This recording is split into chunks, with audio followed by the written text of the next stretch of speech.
சுவாதி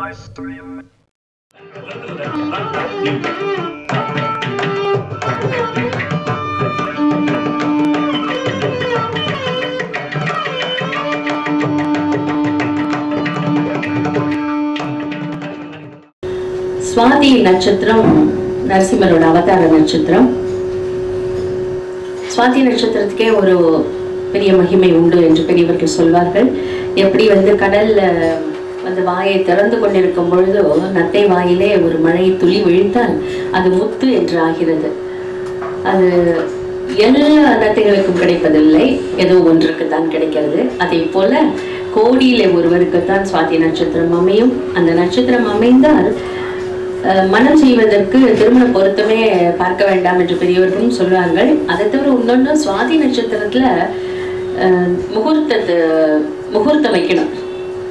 கல்யாண முகூர்த்தம் வச்சு கல்யாணம் பண்ணினா அந்த பெண் பிறந்த வீட்டிற்கே திரும்பி வரமாட்டாள் என்று சொல்கிறார்கள். ஏனென்றால் அவ்வளவு உயர்வாக கணவன் வீட்டிலே புகுந்த வீட்டுல ரொம்ப சந்தோஷமா சௌபாகியத்தோட வாழ்வாள் என்று சொல்லப்படுகிறது.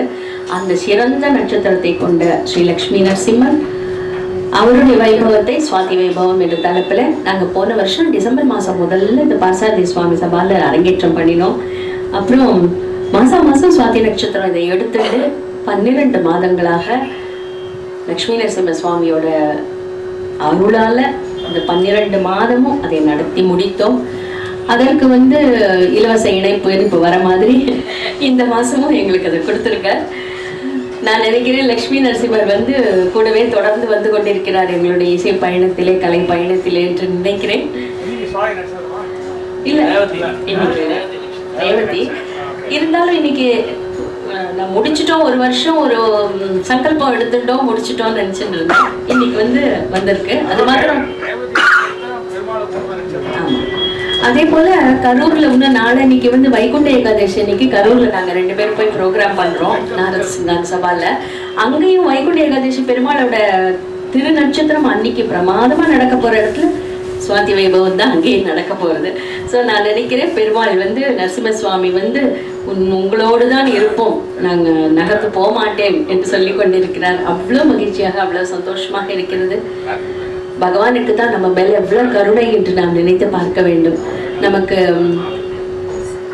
கண்ணுக்கு மூடியா இமை வைத்திருக்கிறார், வாய்க்கு மூடி உதடுகள் வேண்டாம்னு வாயை மூடின்னுலாம், பேச வேண்டாம். கண்ணையும் நல்லா இருக்க மூடின்னுலாம், எதையும் பார்க்க வேண்டாம். ஆனால் காதுக்கு மாத்திரம் மூடி வைக்கல அவர். ஏனென்றால் நல்ல விஷயங்களை நன்றாக கேட்டுக்கொண்டே இரு. எதற்காக மூடிக்கொள்கிறாய்? நீ பிறந்ததோட பயன் நல்ல விஷயங்களை கேட்கணும். அதுவும் சாது சங்கங்கள் அங்க இருக்கிற இடத்துல நல்ல விஷயங்கள் பேசுற பொழுது நீ கேட்டுக்கொண்டே இருக்க வேண்டும் என்பதற்காக காதுகளை மூடாமலேயே நம்ம வைத்திருக்கிறார். அந்த காதுகளின் வழியாக, பகவான் கொடுத்த காதுகளின் வழியாக அவரது நல்ல விஷயங்களை நாம் மனதிலே பதித்துக் கொள்வோம் என்று சொல்லி முதல்ல ஸ்ரீ லக்ஷ்மி நரசிம்ம காயத்ரி வருகிறது.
சொல்லணும்னா காற்றை பிளந்து ஒரு கூட்டுக்குள்ள வச்சு அடைக்கிற மாதிரி. ஒரு கூட்டுக்குள்ள வச்சு அடைக்க முடியுமா? காற்றை எடுத்து அடைக்க முடியுமா? முடியாது. அதே போலதான் அது.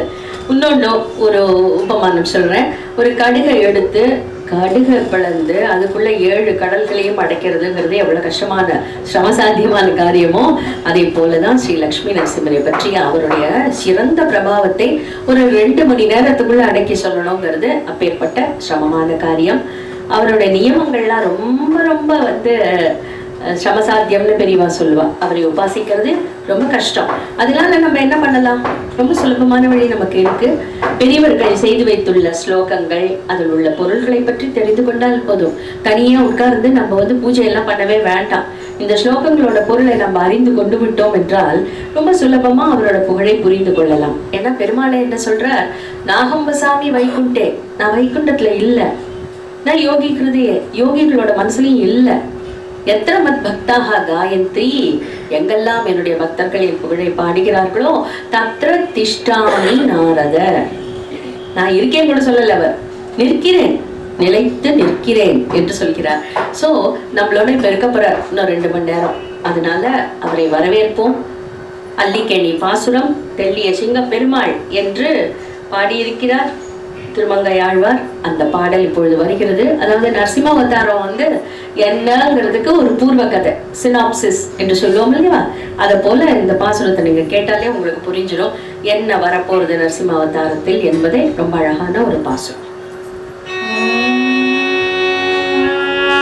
பழியிலோய் வந்த தன் சிறுவன் வாயில் ஓராயிரம்